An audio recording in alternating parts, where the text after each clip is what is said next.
നമസ്കാരം, ഞാൻ doctor P Abraham, physician, asthma, allergy and chronic disease specialist, integrative and complimentary medicine consultant. കോട്ടയത്തും എറണാകുളത്തും practice ചെയ്യുന്നു. ചൊവ്വ, വ്യാഴം, ശനി ദിവസങ്ങളിൽ കോട്ടയത്തും, ബുധൻ, വെള്ളി ദിവസങ്ങളിൽ എറണാകുളത്തുമാണ് പ്രാക്ടീസ് ചെയ്യുന്നത്. സംഗമം ഹെൽത്ത് ആൻഡ് ഹീലിംഗിൻ്റെ ഒരു പുതിയ വീഡിയോയിലേക്ക് സ്വാഗതം. ഇന്ന് വളരെ ഒരു ഇൻട്രസ്റ്റിംഗ് ആയിട്ടൊരു ക്ലിനിക്കൽ കേസാണ് ഇവിടെ പ്രസൻറ്റ് ചെയ്യുന്നത്. ഈ വ്യക്തി കുടുംബസഹിതം ഇപ്പോൾ എന്നെ കൺസൾട്ട് ചെയ്തുകൊണ്ടിരിക്കുന്ന ഒരാളാണ്. ഇദ്ദേഹം ഒരു മ്യൂസിക് ടീച്ചറാണ്. തിരുവല്ല ആ ഭാഗത്തു നിന്നാണ് വരുന്നത്. അദ്ദേഹത്തിന് ഒരു 2 മാസമായിട്ട് എൻ്റെ ചികിത്സയിൽ ചെറിയ കഫക്കെട്ടും ശ്വാസം മുട്ടലിൻ്റെ തുടക്കമുണ്ട്. വൈഫിനും അതേ പ്രോബ്ലം ഉണ്ട്. എൻ്റെ ട്രീറ്റ്മെൻറ്റിലിരിക്കുകയാണ്. അദ്ദേഹം ഒരു ദിവസം എൻ്റെ ക്ലിനിക്കിലെ മെയിൻ സ്റ്റാഫിനെ വിളിച്ച് പറഞ്ഞു, ഒരു മെഡിക്കൽ കോളേജ് ഹോസ്പിറ്റലിൽ ഇപ്പോൾ കേരളത്തിൽ നടന്നുകൊണ്ടിരിക്കുന്ന ഒരു വൈറസ് ഡിസീസിനെ സംബന്ധിച്ച് അവിടെ അഡ്മിറ്റ് ചെയ്തിരിക്കുകയാണ്.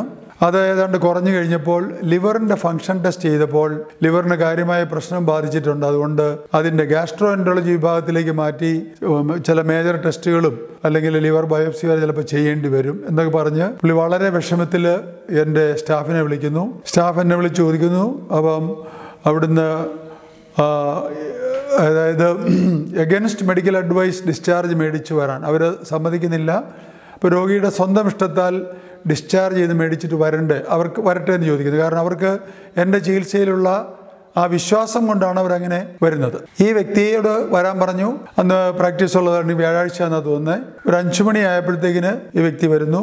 വളരെ നിരാശയോടുകൂടിയുള്ളൊരു ഫേസ് പ്രസൻറ്റേഷനുമായിട്ടാണ് പുള്ളിയും വൈഫും കൂടെ വരുന്നത്. എല്ലാ വിവരങ്ങളും ചോദിച്ചു. ടെസ്റ്റുകളുടെ റിസൾട്ട് എന്നെ കാണിച്ചു. ലിവർ ഫംഗ്ഷനൊക്കെ ചെറുതായിട്ടൊന്ന് ഡിസ്റ്റർബ് ചെയ്തിട്ടുണ്ട്.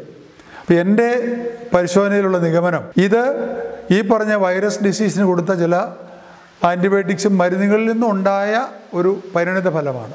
അതിൽ നിന്നുണ്ടായ ലിവർ പ്രോബ്ലമായിട്ടാണ് എൻ്റെ അനുഭവത്തിൽ നിന്ന് എനിക്ക് മനസ്സിലായത്. ഞാൻ പറഞ്ഞ് ഭയപ്പെടേണ്ട, ചില നിസ്സാര മരുന്നുകളും ചില വൈറ്റമിൻസും അല്ലെങ്കിൽ ലിവറിനെ സപ്പോർട്ടീവായിട്ടുള്ള ചില സിറപ്പുകളൊക്കെ കുറിച്ചു കൊടുത്തു, നമ്മൾ മരുന്ന് കൊടുത്ത്. ഏറ്റവും പ്രധാനമായിട്ട് ഞാൻ ഇവരുടെ അടുത്ത് പറയുന്നത് ഒരു വെറ്റ് അബ്ഡോമിനൽ പാക്കാണ്.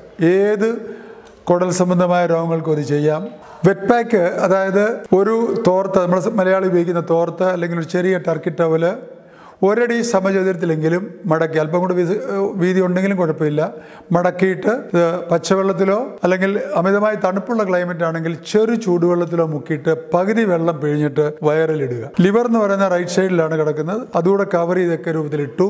അതിൻ്റെ പുറത്ത് ഒരു 2 മടക്കിയിട്ട് നല്ല ഒരു കട്ടിയുള്ള ടർക്കി ടവലും കൂടി ഇടുക. ഇത് ഒരു പനേഷ്യ, പല രോഗങ്ങളെയും ദൂരീകരിക്കുന്ന ഒരു രീതിയാണ്. വെറ്റ് അബ്ഡോമിനൽ പാക്ക് എന്നാണ് ഞാൻ ഇംഗ്ലീഷ് പറയുന്നത്. ഞാൻ എൻ്റെ മാർജിൻ എഴുതാറുണ്ട് WAP, വെറ്റ് അബ്ഡോമിനൽ പാക്ക്. ഇതുപോലത്തെ പല പാക്കുകളും ഞാൻ കൊടുക്കാറുണ്ട്. ഇവിടെ പ്രസക്തി, ഇത് കൊടുക്കുമ്പോൾ എന്താ സംഭവിക്കുന്നത് വെച്ചാൽ നമ്മുടെ കുടലിലേക്കുള്ള അബ്ഡോമിനൽ ഏരിയയിലേക്കുള്ള രക്തയോട്ടം വളരെ കൂടുകയും അവിടെയുള്ള രോഗങ്ങളെ ദൂരീകരിക്കുന്നതിൽ ആ രക്തയോട്ടം പങ്കുവഹിക്കുകയും ചെയ്യും.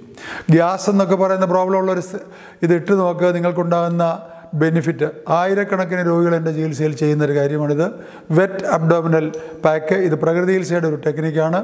ഒരു അമേരിക്കൻ ബുക്കിൽ ഇതിനെപ്പറ്റി വായിച്ചിട്ടുണ്ട്. അതിൻ്റെ പേര് modern magic of natural healing with water therapy എന്നുള്ള ആ ബുക്കിൻ്റെ ഹെഡിങ് തന്നെ. അപ്പോൾ ഇത് ചെയ്യാൻ പറഞ്ഞു. ഇന്നലെ ആ രോഗി തിരിച്ചു വന്നു, ഫോളോ അപ്പിന് വന്നു. വളരെ രോഗം മാറി, ലിവർ ടെസ്റ്റുകൾ ചെയ്തു, അതെല്ലാം നോർമലായി. വെറും 2 ആഴ്ച കൊണ്ട് തന്നെ അത് നോർമലായി. വളരെ ഊർജ്ജസ്വലതയോടുകൂടി, വളരെ ആരോഗ്യത്തോടുകൂടി, സന്തോഷത്തോടുകൂടി ഇന്നലെ എൻ്റെ കൂടെ ഒരു 20 മിനിറ്റോളം ചെലവഴിച്ചു. വളരെ സന്തോഷവാനായി. കാരണം ഇത്രയേ ഉള്ളൂ പല പ്രശ്നങ്ങളും. നമ്മളതിനെ വലിയൊരു രോഗമായിട്ട് ചികിത്സിക്കാൻ പോയി കഴിഞ്ഞാൽ പിന്നെ ഒരു ആജീവനാന്തം ഈ വ്യക്തി ഒരു ലിവർ പേഷ്യൻ്റായി.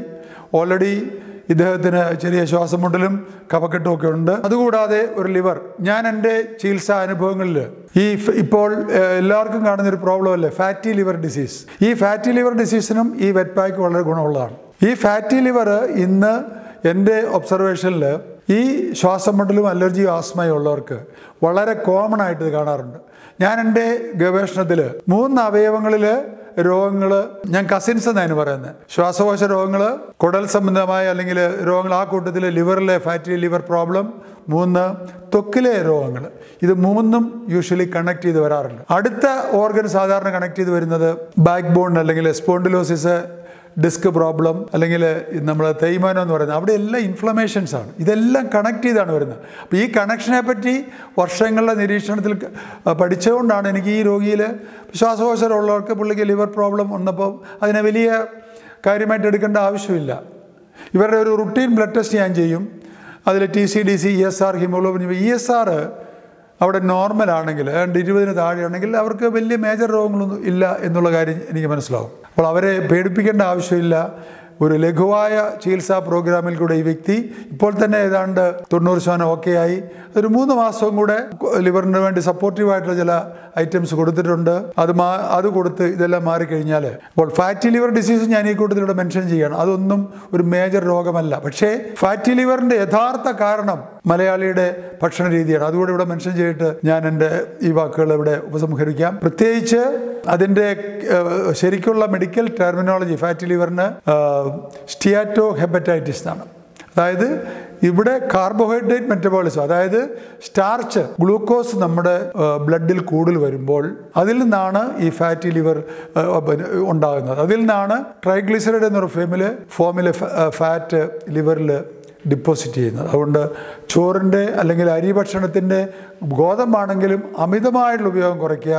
പ്രോട്ടീനുള്ള ഇപ്പോൾ എല്ലാവരോടും ഞാൻ പറയുന്ന കാര്യമാണ് മില്ലറ്റ്സ് നമ്മുടെ പിന്നെ റാഗി പോലത്തെ 4-5 മില്ലറ്റ്സുകളുണ്ട്.